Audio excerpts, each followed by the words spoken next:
ہم سے محمد بن غریر زہری نے بیان کیا، کہا کہ ہم سے یعقوب بن ابراہیم نے اپنے باپ سے بیان کیا،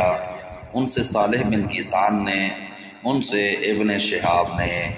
انہوں نے کہا کہ مجھے عامر بن سعد بن ابی وقاص نے اپنے باپ سعد بن ابی وقاص سے خبر دی، انہوں نے بیان کیا کہ رسول اللہ نے چند اشخاص کو کچھ مال دیا، اسی جگہ میں بیٹھا ہوا تھا،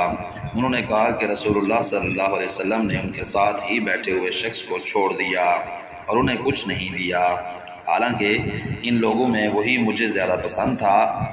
آخر میں نے رسول اللہ کے قریب جا کر چپکے سے عرض کی، فلاں شخص کو آپ نے کچھ بھی نہیں دیا، واللہ میں اسے مومن خیال کرتا ہوں۔ رسول اللہ نے فرمایا، یا مسلمان؟ انہوں نے بیان کیا کہ اس پر میں تھوڑی دیر تک خاموش رہا، لیکن میں ان کے متعلق جو کچھ جانتا تھا اس نے مجھے مجبور کیا، اور میں نے عرض کی، یا رسول اللہ، آپ فلاں شخص سے کیوں خفا ہیں؟ واللہ میں اسے مومن سمجھتا ہوں۔ آپ نے فرمایا، یا مسلمان؟ 3 مرتبہ ایسا ہی ہوا۔ آپ نے فرمایا کہ ایک شخص کو دیتا ہوں اور دوسرے کو نظر انداز کر جاتا ہوں، حالانکہ وہ دوسرا میری نظر میں پہلے سے زیادہ پیارا ہوتا ہے، کیونکہ جس کو میں دیتا ہوں نہ دینے کی صورت میں مجھے ڈر اس بات کا رہتا ہے کہ کہیں اسے چہرے کے بل گھسیٹ کر جہنم میں نہ ڈال دیا جائے۔ اور یعقوب بن ابراہیم اپنے والد سے، وہ صالح سے، وہ اسماعیل بن محمد سے، انہوں نے بیان کیا کہ میں نے اپنے والد سے سنا کہ وہ یہی حدیث بیان کر رہے تھے۔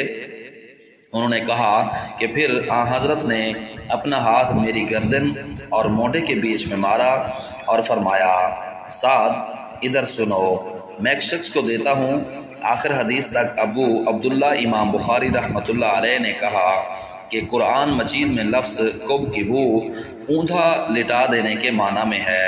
اور سورہ ملک میں جو مکبہ کا لفظ ہے وہ عقب سے نکلا ہے۔ عقب لازم ہے یعنی اوندا گرا، اور اس کا متعدی کب ہے، کہتے ہیں کہ کب اللہ لوجہ اللہ لوجہہ، یعنی اللہ نے اسے اوندے منہ گرا دیا، اور کببتہ یعنی میں نے اس کو اوندھا گرایا۔ امام بخاری رحمۃ اللہ علیہ نے کہا، صالح بن کیسان عمر میں زہری سے بڑے تھے،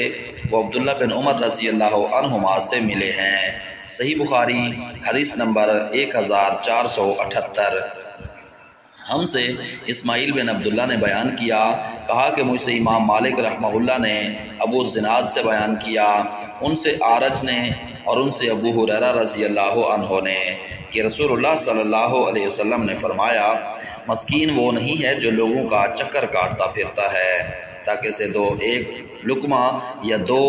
ایک کھجور مل جائیں، بلکہ اصلی مسکین وہ ہے جس کے پاس اتنا مال نہیں کہ وہ اس کے ذریعے سے بے پرواہ ہو جائے، اس حال میں بھی کسی کو معلوم نہیں کہ کوئی اسے صدقہ ہی دے دے، اور نہ وہ خود ہاتھ پھیلانے کے لیے اٹھتا ہے۔ صحیح بخاری حدیث نمبر 1479۔ ہم سے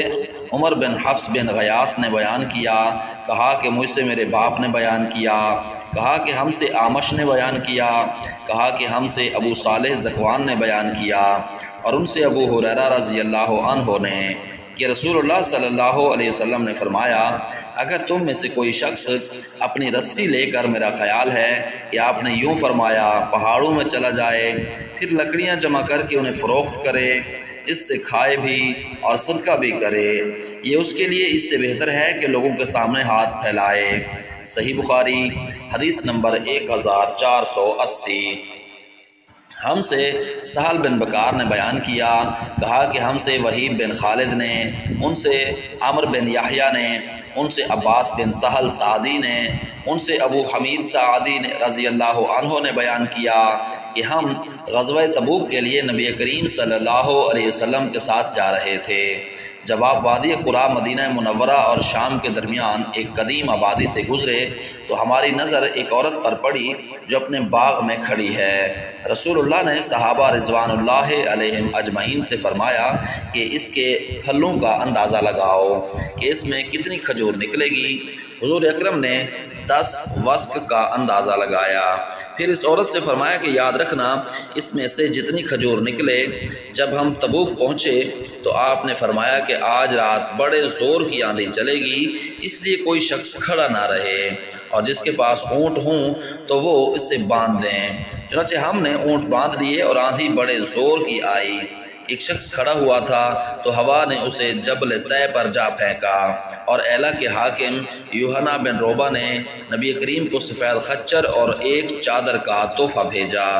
حضور نے تحریری طور پر اسے اس کی حکومت پر برقرار رکھا۔ پھر جب وادی قرا واپسی میں پہنچے تو آپ نے اسی عورت سے پوچھا کہ تمہارے باغ میں کتنا پھل آیا تھا؟ اس نے کہا کہ آپ کے اندازے کے مطابق 10 وسق آیا تھا۔ اس کے بعد رسول اللہ نے فرمایا کہ میں مدینہ جلد جانا چاہتا ہوں، اس لیے جو کوئی میرے ساتھ جلدی چلنا چاہے وہ میرے ساتھ جلد روانہ ہو۔ پھر جب ابن بکار امام بخاری رحمۃ اللہ علیہ کے شیخ نے ایک ایسا جملہ کہا جس کے معنی یہ تھے کہ مدینہ دکھائی دینے لگا، تو آپ نے فرمایا کہ یہ ہے طابہ۔ پھر آپ نے احد پہاڑ دیکھا تو فرمایا کہ یہ پہاڑ ہم سے محبت رکھتا ہے اور ہم بھی اس سے محبت رکھتے ہیں۔ پھر آپ نے فرمایا کہ کیا میں انصار کے سب سے اچھے خاندان کی نشاندہی نہ کروں؟ صحابہ نے عرض کی کہ ضرور کیجئے۔ آپ نے فرمایا کہ بنو نجار کا خاندان، پھر بنو عبد الاشہل کا خاندان، پھر بنو سعادہ کا، یا یہ فرمایا کہ بنی حارث بنی خزرج کا خاندان، اور فرمایا کہ انصار کے تمام ہی خاندانوں میں خیر ہے۔ ابو عبداللہ قاسم بن سلام نے کہا کہ جس باغ کی 4 دیواری ہو اسے حدیقہ کہیں گے، اور جس کے 4 دیواری نہ ہو اسے حدیقہ نہیں کہیں گے۔ صحیح بخاری حدیث نمبر 1481۔ اور سلیمان بن بلال نے کہا کہ مجھ سے عمر نے اس طرح بیان کیا کہ پھر بنی حارث بن خزرج کا خاندان، اور پھر بنو سعادہ کا خاندان، اور سلیمان نے سعد بن سعید سے بیان کیا، ان سے عمار بن غزنیہ نے، ان سے عباس نے، ان سے ان کے باپ سہل نے کہ نبی کریم صلی اللہ علیہ وسلم نے فرمایا احد وہ پہاڑ ہے جو ہم سے محبت رکھتا ہے اور ہم اس سے محبت رکھتے ہیں۔ صحیح بخاری حدیث نمبر 1482۔ ہم سے سعید بن ابی مریم نے بیان کیا، کہا کہ ہم سے عبداللہ بن وہب نے بیان کیا، کہا کہ مجھے یونس بن یزید نے خبر دی، انہیں شہاب نے، انہیں سالم بن عبداللہ بن عمر نے، انہیں ان کے والد نے کہ نبی کریم صلی اللہ علیہ وسلم نے فرمایا وہ زمین جس سے آسمان بارش کا پانی یا چشمہ سیراب کرتا ہو یا وہ خود بخود نمی سے سیراب ہو جاتی ہو تو اس کی پیداوار سے 10واں حصہ لیا جائے، اور وہ زمین جسے کنویں سے پانی کھینچ کر سیراب کیا جاتا ہو تو اس کی پیداوار سے 20واں حصہ لیا جائے۔ ابو عبداللہ امام بخاری رحمہ اللہ نے کہا کہ یہ حدیث یعنی عبداللہ بن عمر کی حدیث کہ جس کھیتی میں آسمان کا پانی دیا جائے 10واں حصہ ہے۔ پہلی حدیث یعنی ابو سعید کی حدیث کی تفسیر ہے۔ اس میں زکوٰۃ کی کوئی مقدار مذکور نہیں ہے، اور اس میں مذکور ہے اور زیادتی قبول کی جاتی ہے، اور گول مول حدیث کا حکم صاف صاف حدیث کے موافق لیا جاتا ہے جب اس کا راوی سکا ہو، جیسے فضل بن عباس رضی اللہ عنہ نے روایت کیا کہ نبی کریم نے کعبہ میں نماز نہیں پڑھی، لیکن بلال رضی اللہ عنہ نے بتلایا کہ آپ نے نماز کعبہ میں پڑھی تھی۔ اس موقع پر بھی بلال رضی اللہ عنہ کی بات قبول کی گئی اور فضل رضی اللہ عنہ کا قول چھوڑ دیا گیا۔ صحیح بخاری حدیث نمبر 1483۔ ہم سے مسدد نے بیان کیا، انہوں نے کہا کہ ہم سے یحییٰ بن سعید قطان نے بیان کیا، انہوں نے کہا کہ ہم سے امام مالک رحمہ اللہ نے بیان کیا،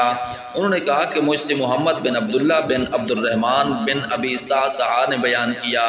ان سے ان کے باپ نے بیان کیا، اور ان سے ابو سعید خدری رضی اللہ عنہ نے بیان کیا کہ نبی کریم صلی اللہ علیہ وسلم نے فرمایا 5 وسق سے کم میں زکوٰۃ نہیں ہے، اور 5 مہار اونٹوں سے کم میں زکوٰۃ نہیں ہے، اور چاندی کے 5 اوقیہ سے کم میں زکوٰۃ نہیں ہے۔ صحیح بخاری حدیث نمبر 1484۔